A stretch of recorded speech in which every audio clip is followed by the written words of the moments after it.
शहर के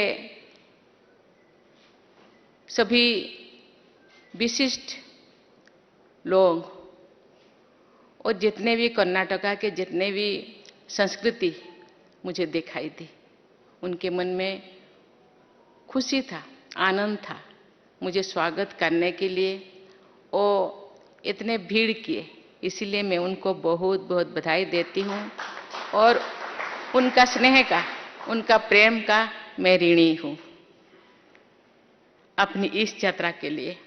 तो था आज के इस अभिनंदन के लिए राज्यपाल श्री थावरचंद गहलोत जी, मुख्यमंत्री श्री बसवराज बोम्मई जी तथा कर्नाटक का सभी भाई बहनों को मैं धन्यवाद देती हूँ।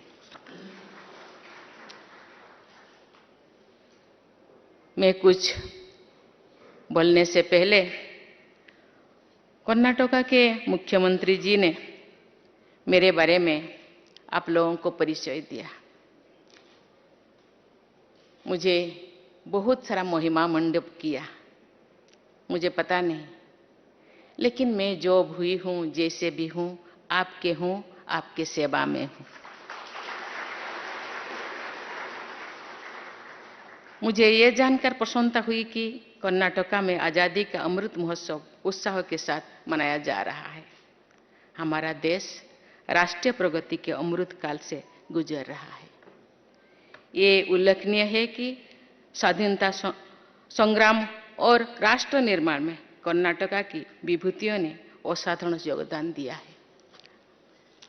रानी अवक्का, रानी चेन्नम्मा और संगोली रायन्ना की वीर गाथाएं सभी भारतीय वासी के लिए प्रेरणा का स्रोत है। महात्मा गांधी द्वारा दिखाई गई सत्याग्रह के मार्ग पर चलने वाले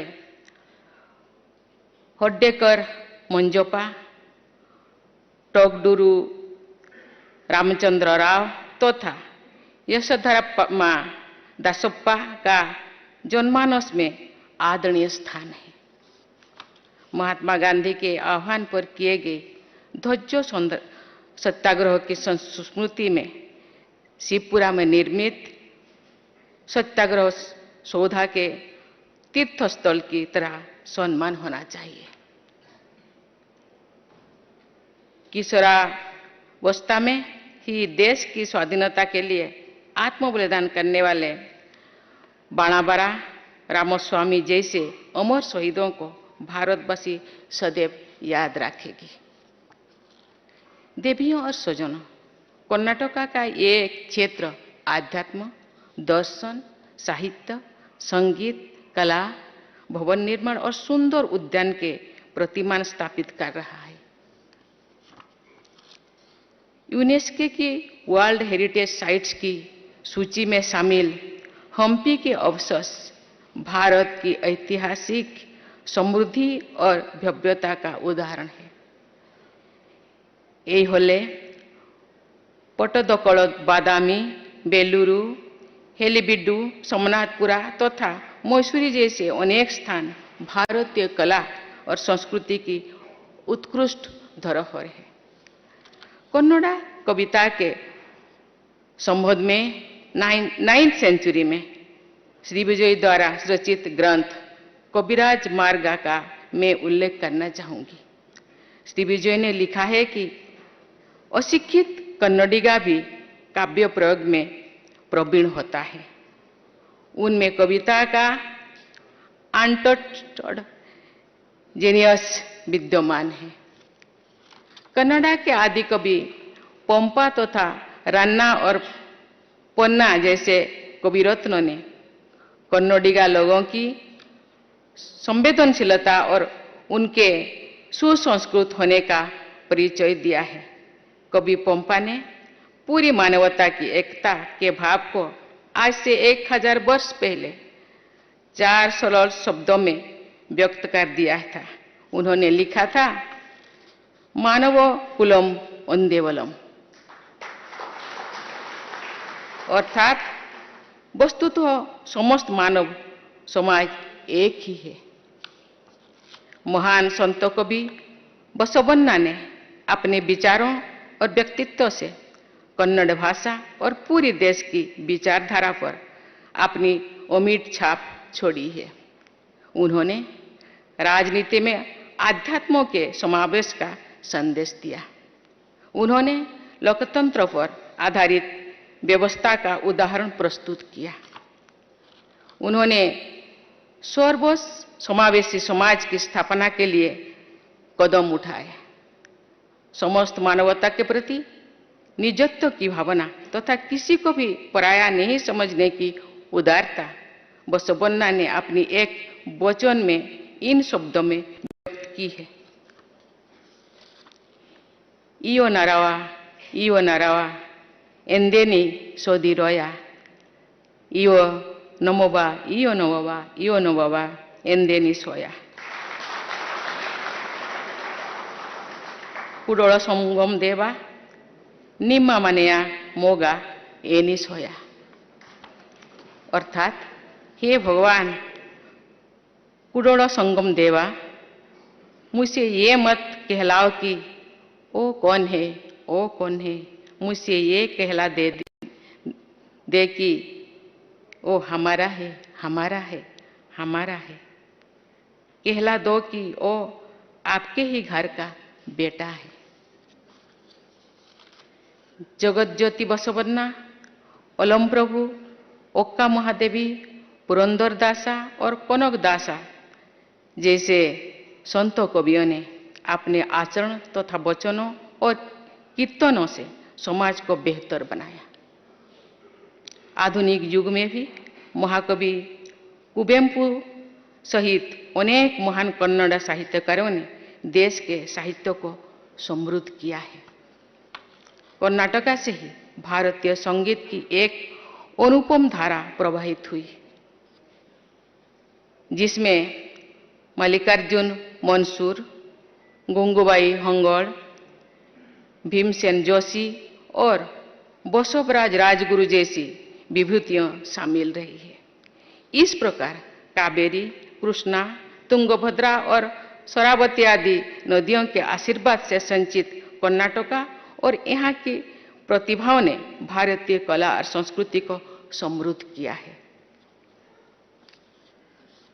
जिस प्रकार यहाँ के चंदन की सुगंध पूरे देश को तथा विश्व के अन्य देशों को सुवासित करती है, वैसे ही कर्नाटका वासियों का मधुर स्वभाव भी पूरे देश और विश्व में भी सराहा जाते हैं।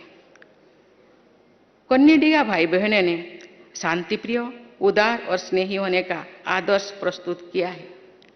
मैं जब पहली बार राष्ट्रपति बनने से पहले जो कैंपेन करने के लिए आई थी, चीफ मिनिस्टर को मैं बोली थी कि बेंगलुरु या पूरा कर्नाटक मुझे बहुत अच्छी लगती है, क्योंकि ये शहर ऐसे शहर है, इस शहर के लोगों का दिल इतने बड़ा है कि पूरा देश ही नहीं, विदेशों के लोगों को भी अपने दिल में समाते रहें, और ये शहर इतने शांति प्रिय है, इसीलिए मुझे बहुत अच्छा लगता है। मुझे ही नहीं, पूरा देश के लोगों को अच्छा लगता है। यहाँ के लोग अत्यंत उदार और स्नेही होने का आदर्श प्रस्तुत किया है। कर्नाटका से 6 राज्य की सीमाएं मिलती है। उन सभी राज्यों के लोग तो यहाँ आते ही हैं। भारत के सभी क्षेत्रों से लोग, विशेषकर युवा, बड़ी संख्या में अपनी उच्च शिक्षा, रोजगार तथा प्रगति के अवसर की तलाश में यहाँ आते हैं और यहाँ आकर ये घुल मिल जाते हैं। इस विशेषता के लिए मैं सभी देशवासियों की ओर से कर्नाटका के लोगों की विशेष सराहना करती हूँ। बहनों और भाइयों, आधुनिक औद्योगिक विकास में भी कर्नाटका ने अग्रणी भूमिका भी निभाई है।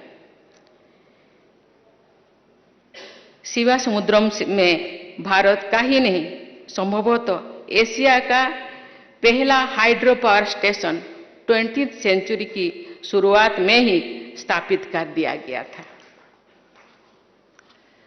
मसूरी के वोडेयार राजाओं ने अपनी वैश्विक सोच के अनुसार आधुनिक विकास की दृष्टि से इस क्षेत्र को अग्रगामी बनाया।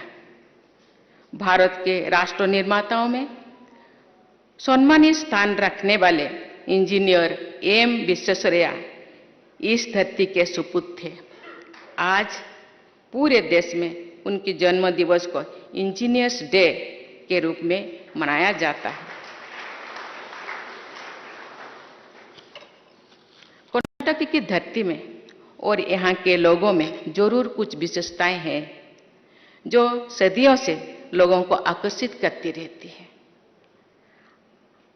अपनी जनता के लिए स्नेह रखने वाले न्यायप्रिय और दूरदर्शी कर्नाटक के नाड प्रभु केम्पेगौड़ा ने बेंगलुरु की स्थापना की थी। यह शहर गौरव के नए प्रतिमान स्थापित कर रहा है। 20वीं सेंचुरी में जमशेदजी टाटा ने इंडियन इंस्टीट्यूट ऑफ साइंस की स्थापना के लिए बेंगलुरु को चयन किए थे। आधुनिक भारत के विज्ञान गौरव तथा नोबेल पुरस्कार से सम्मानित सीवी रमन तो कहा करते थे कि पूरे विश्व में बेंगलुरु से अच्छा कोई शहर नहीं है। उन्हें बेंगलुरु में ही रमन रिसर्च इंस्टीट्यूट की स्थापना की थी। कर्नाटका हमारे देश के प्रमुख एजुकेशन और रिसर्च हब के रूप में अमूल्य योगदान दे रहा है। इसके पहले आज मुझे 2 अनुष्ठान उद्घाटन करने के लिए मुझे मौका मिला। मैं काल से आई हूँ। IIIT का उद्घाटन करने के लिए मुझे मौका मिला। यहाँ HAL और इसरो में गई थी।